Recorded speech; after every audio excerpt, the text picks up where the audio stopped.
Hey everyone, and welcome to the Retro channel, and today we're looking at a brand new way to get pixel perfect HDMI video output from a number of different 8-bit computers.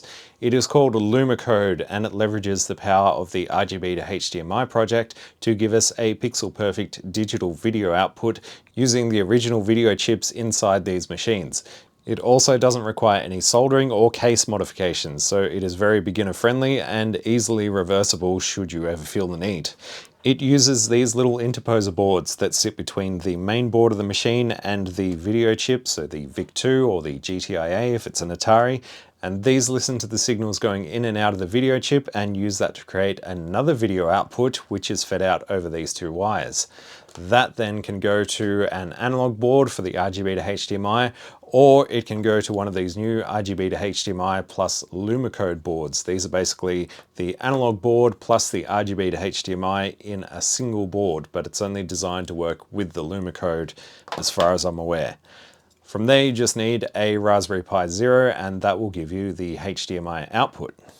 All of these boards, plus the RGB to HDMI with LumaCode, are all sold by Copper Dragon on his Tindy store. There is also a version for the Commodore VIC-20, but I didn't end up getting that one as I kind of ran out of cash. So yeah, we're just going to look at the Commodore 64 board for today, and in upcoming videos we'll look at the Commodore 128 and the Atari 8-bit computers. But I thought I'd split these two computers off into their own videos just so we're not getting bogged down with the same thing over and over again. So if you're looking for the 128 or the Atari 8-bit version, I'll have a link to them up here if they're available yet.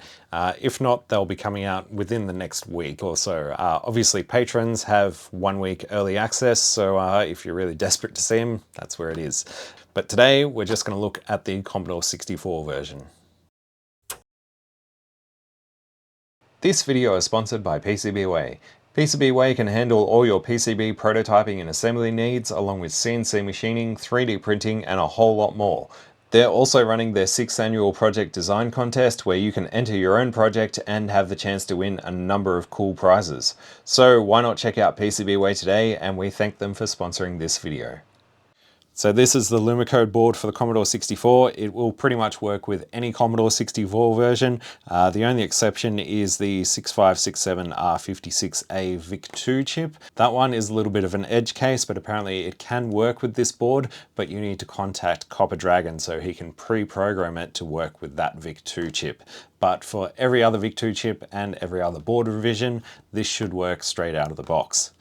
The other thing we need, as I mentioned, was the RGB to HDMI, and preferably get the one with LumaCode built in. Again, Copper Dragon sells this on his Tindy store.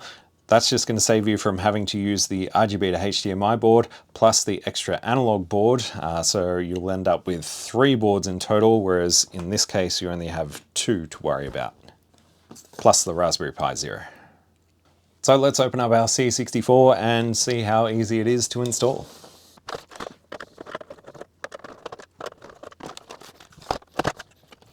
So we'll disconnect the keyboard and the power LED for now, just to make things a little bit easier. And then we just need to pull out the VIC-II chip, which, as far as I know, every single C64 will have the VIC-II in a socket. So all you need to do is just carefully pry on the VIC-II chip, just try and lift it a little bit either side. You obviously don't want to bend the pins on it. And with that out of the way, we need to install the LumaCode board, which on this revision should drop straight in. Obviously, again, just make sure none of the pins are bent out of shape and that you've got the notch here matching the notch on the original socket. And of course, make sure the VIC-II is lined up with that notch as well. And also make sure you don't bend any pins. These round hole sockets need the pins to be pretty much in perfect alignment.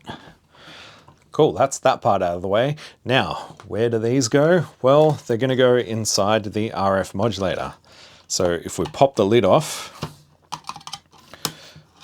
and on some of these RF modulators there is a tab that holds the lid down, so you will need to either desolder that or just cut through it, and then you should be able to get this lid off. This particular one has the lid soldered at the back, so I'm just going to kind of bend that up. It'll probably snap off soon enough. There we go. So what we're going to do here is repurpose the RF output to use the new LumaCode output, which will then feed the RGB to HDMI. Hence why there's a RCA plug on the end of this, because that is going to plug in there. All we need to do is cut this little wire that goes to the RCA jack, and that'll make that jack free for us to feed our video signal through. So all we need to do is just cut this wire going to the video output jack, make sure that's severed, and then run this through the lid of the RF modulator can, plug that back in here, and pay close attention to the board here. So the left pin says loom and the right pin says ground, so our black wire is going to be ground. You can pretty much connect that to any ground point, either inside this can itself or somewhere else on the machine, but I think the recommended place is around this inductor here, so just clip that on there. And then our loom wire is just going to clip to the middle of the RCA jack. Then we can just feed these wires carefully back through the lid. And to be honest, the lid's kind of annoying to get back on without these clips coming off. So I'm just going to remove the lid entirely. There's no reason to keep it on. So I'm just going to clip this ground wire to the outside of the can here, because that also grounds the outside of our RCA jack. And again, the yellow wire just to the middle of the RCA jack, making sure that it doesn't also touch the outside of it. That should be it. That's the install done. So I'll leave the keyboard off just while we test it. We just need to plug this in here and make sure it doesn't push our alligator clip off. And then this plugs into our Raspberry Pi, and we just need to set up the SD card with the RGB to HDMI software. So I'm just going to format our SD card as FAT32. That should be fine. And then I'm going to download the RGB to HDMI release. Now the latest release as at the time of filming is from May 17th, but there is a newer beta release, which I'll have links to all this in the video description. This is from, I think, early August, and it contains a few corrections for the LumaCode stuff. So I recommend going with the beta 59 release, and obviously once this release goes public, then you won't have to worry about finding the beta. But for now, we're going to download the beta 59, and I'm simply going to extract all this onto the SD card.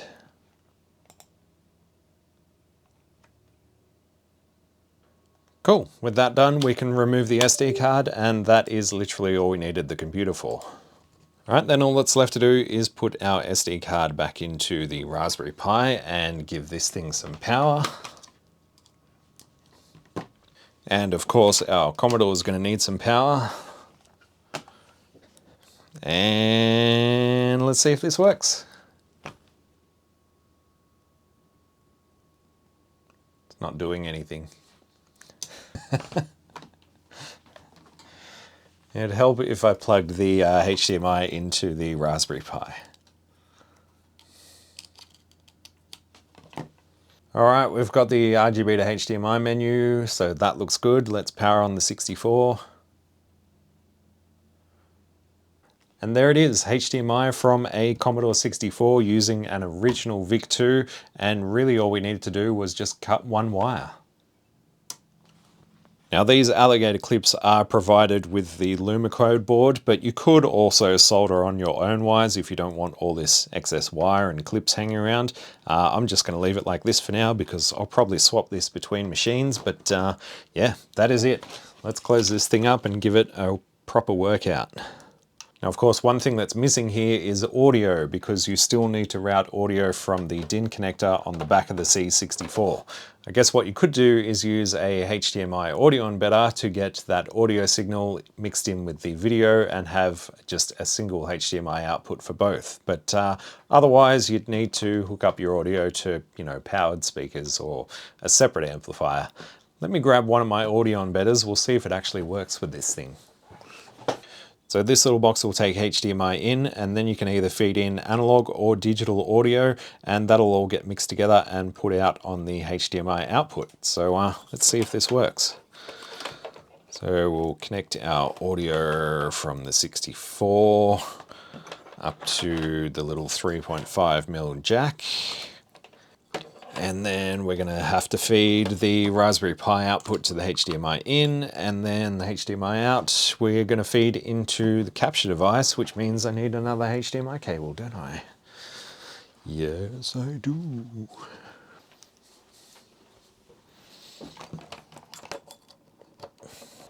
So everything's going to come out of this box and get fed into the capture device, and this also requires 5-volt USB power,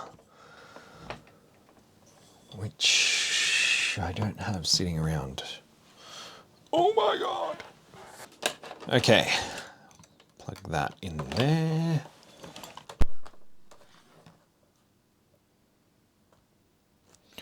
All right, everything still looks good. Let's load up a game.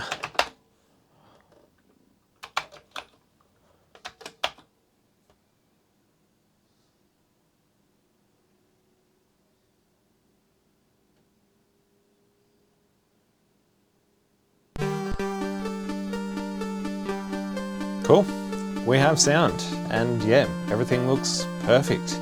The frame rate might look a little bit choppy because I'm only recording this at 25 frames per second, but apart from that, looks good to me.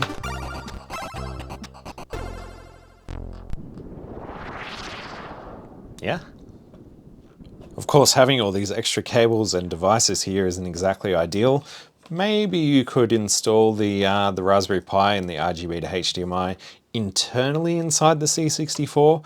I think I measured it and it draws about 200 milliamps at 5 volts, so it may be possible to power it just from the 5 volts inside the C64, but I haven't tested that myself. And obviously you're going to need to try and mount this somewhere where it's not going to short out to anything else inside the 64. So might just have to go with an external option. I'm pretty sure there's 3D printable cases for this thing as well, so I guess it's not that bad.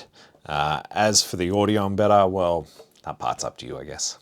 So that's LumaCode working in this machine, but there are a couple of edge cases that I want to go over before I finish up this video.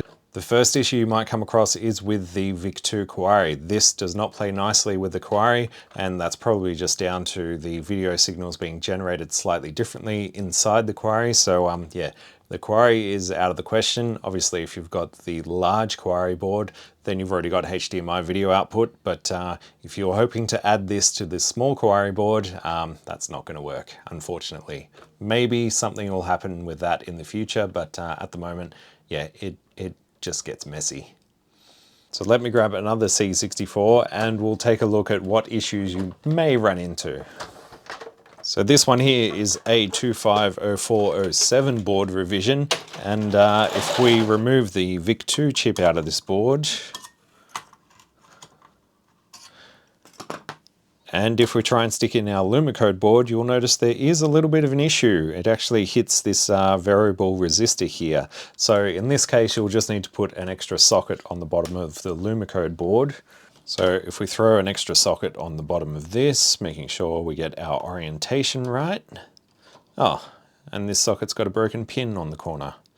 Well, I'm just doing this as a demonstration. So if you were to have a proper socket there, you could then insert everything